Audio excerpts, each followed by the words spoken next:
kuwa mbere ukwezi kwa kabiri itariki zibiri. Uyu ni umunsi wa 33 w'umwaka. Muri kumwe na Apostle Dr. Paul Gitwaza. Isezerano ry'umunsi. Muri uku kwezi wongewe guhabwa amahirwe yo kongera gukora icyakunaniye. Ndakuzuriza ibibura kugira ngo winjire mu bihe byawe byiza wagenewe. Amen. Igitabo cya kabiri cy'Ingoma, ibice 30, umurongo wa 2 kweza ku murongo wa 4.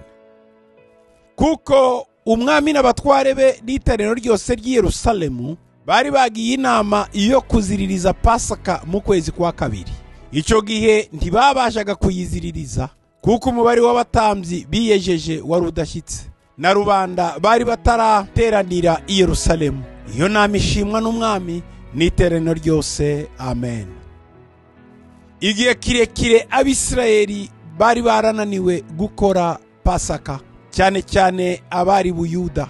Yari yaragize igihe kinini yarahagaze, ariko igihe kigeze bongera kandi guhurira hamwe barayikora, kuko umubare w'abatambyi wari waragabanutse abagomba kuyikora, na rubanda rwari utarongera kuzamuka i Yerusalemu ngo baze guterana. Byari ibihe bikomeye cyane, urabyumva nawe. Ariko icyabaye nuko icyo gihe Imana yaje gukora ibikomeye, hanyuma baza gukora Pasaka muri uko kwezi kwa kabiri.